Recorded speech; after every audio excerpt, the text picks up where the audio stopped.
cover with you is what I would call the perfect storm that was happening to the oil and gas industry in the tail end of Q1 and the beginning of Q2, and discuss a bit more about how the service industry can react in a particular environment, focusing on two main aspects. I would say the CapEx and the resource, the capacity building aspect. And then discussing a bit about what are the opportunities which are laying ahead for the service industry going forward. So I think it's clear, and we've seen it in a recent number of presentations from the IEA, from Rystad, from Wood Mackenzie, from IHS. And I've taken a bit of an extract, if you want, of what you can read in the news so far. And you can clearly see that there is a sharp decline of investment. Overall, in the energy sector, the IEA is clearly showing a 20% reductions versus last year. And for any type of business or any type of sector, that is a drastic stop to a number of projects. Now, when we look at it with a bit more granularity, you will see that the global upstream has been the one which has been the most affected, with about 30% lower than pre-COVID-19. When we look at the future investment, which were securing the access to the energy of hydrocarbons in the coming years, there is only 9 major FID expected in 2020 versus the 50 of the previous year. So you can clearly see a sharp stop and wait from most of the operators. And you can see also that when you look into the quality of the crude, or where the focus is, clearly it's, as a usual, culprit. The oil sand, which is the most affected, all the deep and ultra deep water activities.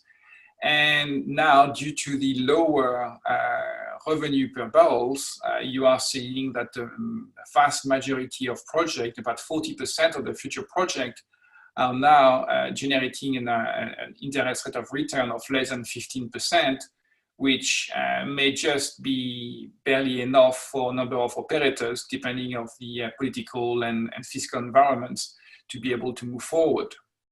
And as part of that, you can see that most of the operators are looking at a number of write-downs of their assets value. And in the service sector, in the Q1 announcement, a number of service companies have made and declared have taken a number of write-down for the valuations, a number of their assets. So the overall investment arena, if you want, post-COVID-19, is a lot more on the stop and wait, and taking the opportunity to clean up, if you want, some of the balance sheets moving forward. Now, as we were discussing a bit earlier on, when we look about how that investment, which is mainly the CapEx investment, is being looked at, you can look at it from two different angles. You can look at it from the aspect of the regional spread versus the year, or you can look at it, if you want, from the type of resources that you are looking after. So if you look from the left-hand side on how the CapEx have to change after the crash, you can clearly see that Africa is definitely an area which has seen a substantial reductions in its forecast for 2021 and going forward. And of course, not surprisingly, all the North America shale is the one who is seeing the largest drop in terms of dollar terms. But I think it's important to also, and I think what I like with the graph there from Wood Mackenzie, that it is showing you what is a ripple effect. When you stop an investment, or when you stopped a particular development, that is money that will not be spent for the years to come. And therefore, you can see the tailing off of what is expected to happen almost for the next 10 years. Now, when we look at it from the type of hydrocarbon that you're looking after, again, you see the 29% drop, which I was mentioning about, 30% drop. And as we were discussing earlier on, Shell tight hole with 50% drop, oil sand 44%. But the offshore deep water, which is mainly what we are seeing in Africa, is showing a sharp 15.6%. And that is the one we're going to be seeing as well with all the development. And I think this is where we talk about the entire life cycle, and we talk about the number of FID and the status of those FID, those final investment decisions. This is where you're going to be able to see the full impact, if you want. Once the FID, if the FID has not been taken, then everything has been stopped. Once the FID has been started, and there are a number of financial commitments that has been made by the operators and the partners, and hence, although at a reduced rate and a reduced volume, those will keep on carry on. If you want, it's a point of no return, where past that point, the cost of cancelling becomes really, really important versus just if you are not starting your FID. And we have seen in Africa a number of operators and partners who have been in that particular situations. And those who were about to declare an FID, we simply just pull the stop. And the others, we have just declared an FID and then immediately went into a contingency plan and say, how can we delay our cash outlay and keep the project viable in its entirety? So some serious financial decisions have to be made. Now, in terms of, you have that aspect on the price of the oils, the slump in demand, which by all analyses are indicating that the demand should return back to some kind of normality by the end of 2020 or by mid of 2021. So the fundamentals remain there for the importance of the hydrocarbons. But as an operator and a service company, there is also an energy shift which is happening. And that energy shift will have an impact on how the investments are being made for both operators and service company. Just taken a few examples of articles and websites from the upstream, where Shell is planning major reboot to embrace greener future. BP may have been one of the most vocal in the recent weeks and months about their repositionings on their portfolio of assets.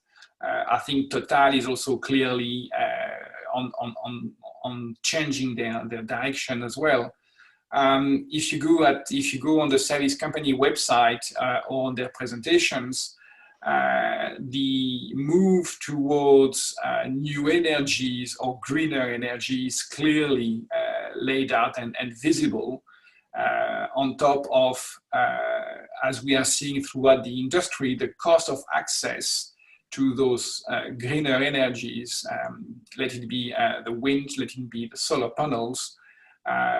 The technology improvement are such that the cost of access is dropping very, very, very fast, and therefore making it even more competitive onto hydrocarbons source of supply. Now, when it comes to their management for the electricity grid and their cost of development or the cost per megawatt installed, we go back into a more challenging situations, in the sense that solar panels are all very nice, but except for some countries, their continuity of delivering power throughout the day and throughout the year is not confirmed. It's weather dependent, and as such, it creates a number of discussions about the power supply, the storage, and how do you handle those peak requirements. And this is where we talk about more of an energy mix throughout your power generations, rather than just relying on one particular source of energies.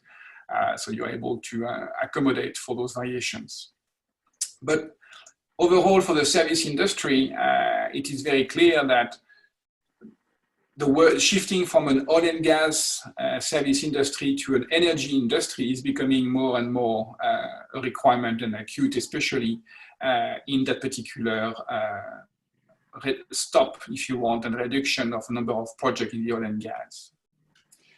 Now, all that aspect in terms of drop of revenue or drop of future revenue and postponing of project has a fairly large pressure on the margin and the cash. And I think we all have heard in the financial reports and the earning calls of in the oil and gas industry, operators and service company, the focus on the margin and the cash and the revenue overall due to lower pricing in the oil market means that reductions in revenue must be offset by reductions in the cost.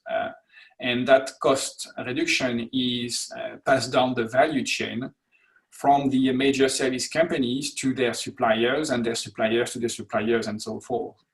And you can clearly see based on the graph on the right hand side, from Reichstadt Energies about the impact that they have seen, if you compare to January 2020 to where their performance, the share price of the companies has been affected, and it's pretty drastic reductions for all the sector. So I think it's another focus on to keep in mind is there is a reduction in revenue and investment. There is a reduction, there is a change in priorities on where to spend or where to make those investments. And on top of that, you have that associated pressure on the cash and the margin, which makes those decisions even more important and difficult. Now, the other part of the investment of hardware or in assets that can be done by the operator or the service companies. The other aspect, and this is much more important, I think, for these service companies, is to the capacity building and its preservations. And here we are talking about people and resources. If you look at the industry back in in the early 2010 and going in the first crisis at the end of 2014, beginning of 2015, resulted in about 30% drop in headcount in the overall industry. From what we are looking at now, we are looking at about a 21% reductions in 2020 alone, which is about 1 million employees in the service sectors in the oil and gas industry to leave the industry. Now, I think it's fair to say that the overall headcount, if you want, on the industry in the oil and gas did not return to a pre-2014 level. So what we are seeing in 2020, the further attrition to the overall number of employees which were working into the oil and gas. And as you could imagine, similarly to where the investment and where to the cost pressure are occurring, it is no surprise that, again, it is in the shale market that you are seeing the biggest impact in terms of unemployment. And you are looking again, at the onshore and the offshore activities. And you are also the compounding factor to the corona impact with a number of furlough schemes which are being put in place. So it's again a bit of a challenging, and I think it's important when we look about how do we develop people in the service industries. Typically, you have a 3-year type of cycle for what we will qualify as a fully trained and operational field engineers. Considering that the cycle was just finishing in 2016, and now we are again in 2020, and the recruitment really is restarted, to some reasonable level in 18 and 19. You have now a fairly large number of junior, field engineers and field technicians and operators who just joined the industry and who are getting the blunt, if you want, and of potentially being made redundant and laid off. So this is an investment in the human capital. And this is relatively important for me when I'm looking at it from my West Africa lens. West Africa is still at the early stages in the overall life cycle of the oil and gas. Some countries like Mauritania had a start, but then they had a stop. Others like Senegal are just starting to go through the ramp up of becoming in the near future a producer of hydrocarbons. So there are different stages. Ghana has a bit more of a stable industry, but it is fragile. The volumes are not very large. So any disruptions make it more challenging. And I think we have seen all the information, and like was mentioned about Aker Energy, we decided to postpone until further notice their development project in Ghana after having made a fairly large investment in the national employment. So you are now leaving talents who are requiring to have to what I would call foundation training. And this is where the local content legislations, which is there to guide and support operators and service companies on the expectations from the national government on the capacity building for those in the oil and gas sector, have some very good points. I took the example of Ghana, where any non-national recruitment need to be justified by investing in the training into a national. Which is the right thing to do. But when we come down to reduction of headcounts, in the same manner, that legislation means that for every single non-national, potentially a national will be released, and we are still compliant with the law. So this is where I see there is a lot of opportunities and partnership between national operators and international operators in service industries for the benefit of all, is really to try to see how we can break down those barriers and understand that from a particular country level, or at least from a regional level. And I think this is where I'm extending it to not only a country, but more a sous-region, if you want, or a regional aspect, is when you are dealing with very small amount of opportunity and businesses, but there is an overall long-term ambitions, then everyone needs to pool their resources together in order to be able to ensure it is done the most efficiently and the most cost effectively for everyone. And we see that there is development program done in Senegal. During the last conference, the IEA confirmed their engagement as well with the IFP to develop a specific masters for the oil and gas industries as well as for new energies. There are development programs in Ghana as well. So there are local initiatives which are going to be challenging for each of the countries to maintain and manage on the longer term if those graduates do not find employment in the oil and gas sectors, primarily and especially at the beginning, I would say in their countries or in the regions, because the training is one thing, but you need to have the experience. And this is where the service companies, mostly because they are adjusting their cost and they are adjusting their footprint to the business which is available, have that start and stop approach, which may not be consistent and with the overall and the drivers of the national requirements or the region requirement to develop that industry. As it takes more than many more years, and it's important that there is that cycle of continuity and experiences. And as we have seen, some of the operators and partners, and I would take example from the cohort of the INPG in Senegal, which we are fortunate to be able to, as part of their end of year job experiences to be able to go to France and be part of Technique FMC on some of the projects working on Senegal. Others were working with BP in their offices in London, and others had a hands-on experience with Petronas in Malaysia.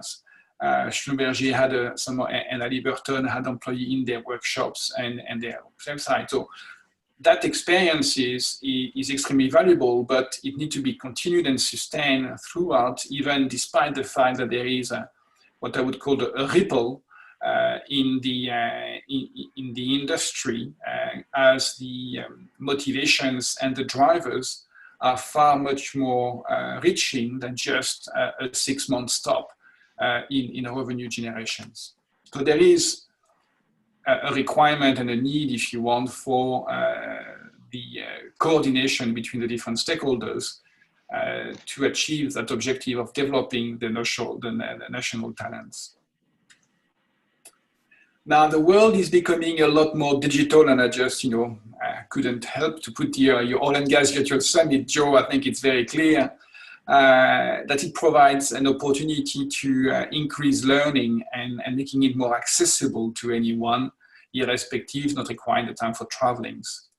But from a service point of view as well, what is being clear is that there is, as we discussed earlier on about that reduction of local headcount, the reductions of expertise throughout the different down cycle, and the focus on reducing and maintaining the capex, which also involves buildings and facilities, means that there is, with the technology and the digital access now more widely available across all countries. And I think, I was discussing with one of our co-panelists talking about DHL, and he was mentioning that DHL has now moved completely all their businesses in Africa onto a digital platform, which at the beginning was not thought possible. So I think, it's that access to internet is going to become a bloodline, which is very important for Africa.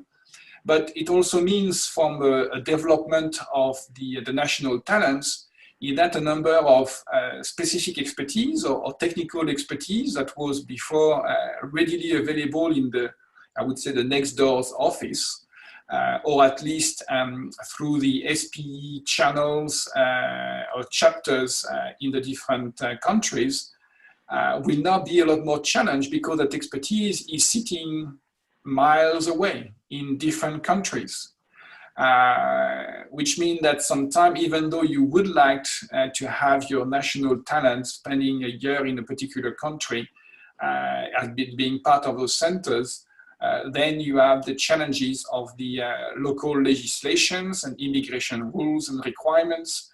So it is becoming a bit more challenging for a number of key positions to be able to access to those jobs opportunities, because they are not anymore available locally or regionally as they were in the past. So, example which I would like to share is, BP Mauritania in Senegal operates from London, so they are in the early phase of their exploration activity. They just announced they have announced the FID at the end of 2018, and they are working into a remote world, which means that they have limited presence of their expatriates in both Mauritania and Senegal, which means at the same time they are also doing a very strong investment in the local communities. And I think it was at the end of Q1, BP announced the recruitment of 25 operators in both Mauritania and Senegal, and working on their development. There is also a training center which is being developed in Mauritania with the support of BP, providing remote training. Total is also launching a discussion for their exploration activity on how to do it more remotely versus the others. Now, the impact is that the service industry will need to mirror what the operator does. if the decision centers is more into those remote operation of London or Paris, just to take it to two example, it can also be in Houston, as we have some situations. That means that all the expertise from the service company will need to be co-located or very close to those operations. And what we are seeing, therefore, is that at the country level, there is far less, I would say, top-end or expertise which is present in the country, and that expertise is more centralized into hubs, which are connected and making their resources available, or their knowledge available through the digital world. And most mapping or preceding in some situations, the service companies have their control center and remote operations outside of Africa, which making it a bit more difficult for the training and the development and the exposure of national talents. What we are looking and discussing with the various people in the industry, we are looking at a 30 to 40% employment reduction across the continent in the oil and gas industry. And this is mainly linked directly with the fact that a large portion of the activity in Africa is related to a fairly large project, as well as ultra deep water or deep water operations, i.e. activities which from a particular CapEx standpoint of view are the dearest, and therefore are the first one to be stopped. As also there was a spur of explorations in West Africa which has come to a complete halt. So all that is resulting, if you want, into a direct reductions of the overall workforce.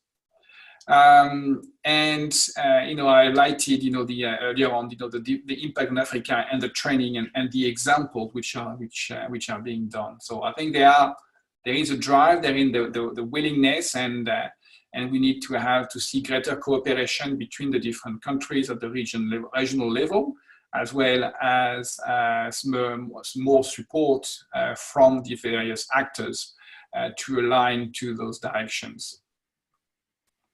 Now, with every challenge, there are opportunities, and I think it's important to realize that as we are moving into a more digital world, it's far more easier to have access to the oil and gas pipeline through the digital world. I think I would like to highlight the Open Subsurface Data Universe, which is an open source type of environment for the oil and gas industry, making it lowering drastically the barrier to entry for any entrepreneurs.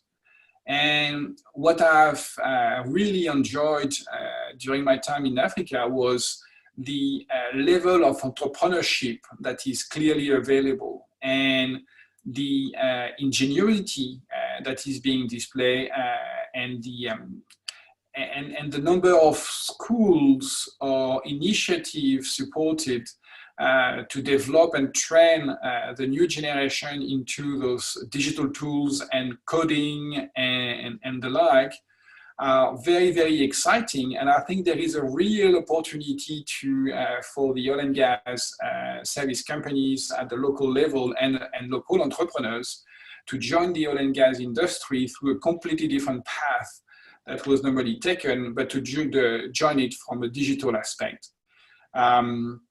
The Internet of Things related to the more connected infrastructures, like we are seeing into the downstream or the midstream industry, is now also moving to the upstream industry. And I think it's, what was very interesting during the downturn of the 2014 and 15 from 15 onward was, if you look at it very carefully, from all the CEOs of the major operating oil companies, all of them, or I think almost all of them, came from a downstream background. So the explorationist mindset, if you want, has shifted.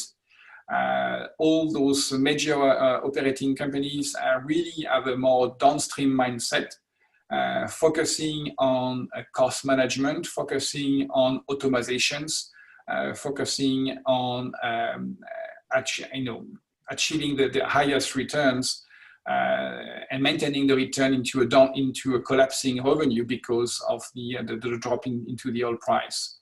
So the Internet of Things will provide a number of opportunities for service companies, and we already have seen a shift on a number of service companies increasing their visibility and their presence on how we can have digitally connected operations. And of course, you're going to have all the local IT infrastructures. And I think for the service companies, especially when we look at Africa, there is still a lot to be done. And I think there is a lot of opportunities to join in the service industry in the oil and gas sector through the IT infrastructures, providing reliable network in partnership with the national operators or the different actors in the telecommunications systems. But there is a clear opportunity for me for what I would call the digital entrepreneurship to join into the oil and gas industry, either from a pure technical aspect and providing apps that will be deployed in one of those iEnergy or Delphi through the OSDU, or other more last Internet of Things and more practical and on-the-ground type of activities. Now, there is another opportunity which for me is filling the gap. Clearly has as I was highlighting earlier on, every service company now have to rethink on where they're going to be spending their investment and cash and resources. And with the reduced activity that we are seeing, there is of course a retrenching which is occurring. Now that retrenching can be in two different ways, can be simply by leaving or departing from particular type of region, country, or not providing any more a particular type of service into a particular region or country. Or can be by simply reducing the level of support and therefore, I would say, thinning out the overall organizations which were there to support previously. Now, nature doesn't like vacuum, and therefore, I think this is an opportunity for the regionals and the local service company to step up and potentially take some market shares from those larger outfits. And there is also opportunity for potentially creations on countries which have less mature service industries to partners with some of those major service companies and develop business relationships that will allow to keep the footprint and access to a longer term growth and development, which will be beneficial to both parties. And as I said earlier on before, the national capacity building remains an opportunity for industries across the horizon to step up, to offer, to provide more potentially more digitally oriented materials, and to consider that traveling outside of the regions may be more limited, but maybe also more targeted in its approach. And I think in the training and keeping going that capacity building for me is fundamental, as I'm very much in favor of teaching how to fish rather than to providing the fish. Now we'll talk about the last mile services, which is something which we have very, very popular in Europe and North Africa, about those entire, I wouldn't say the Uber, but those ride cycles and activities and providing that last mile service. Now, going back to my earlier point, as the industry is kind of retrenching to a more larger hubs, well, there is definitely an opportunity to develop and increase in that last mile service. at the end of it, whatever you want to do, there will still be somebody required to go offshore or to go onshore or to go to facilities to perform physically a specific type of activity. And there is, and I think it was the Minister of Oil and Gas from Senegal who was highlighting the fact that with that retrenching of service companies and operators, there was a number of projects which came to an halt because all those non-national resources just went back home, leaving the national project a bit stranded. So there is definitely, I think, some opportunity there to develop into what I would call the last mile service. So in conclusions, there are opportunities in every challenges, and I think this is a way to look at it. The business post-COVID-19 is still to be shaped. I think everybody is still looking about, not very sure what will be the constraint between the one that they want to impose themselves about how they want to operate, as well as what will be the governmental directions post-COVID-19. And the energy fundamental remains. I mean, it is the demand will not stay where it is. It is already going back up as traffic and movement are starting again. And there is clearly good opportunities for the hydrocarbon energy supply in the new mix with the more greener energies for the coming years, and we need to find the right balance and the right focus. And as it is becoming more challenging to operate, and the operating model of the service company is still being developed, and every organization is trying to morph into that new environment, and that will be provide some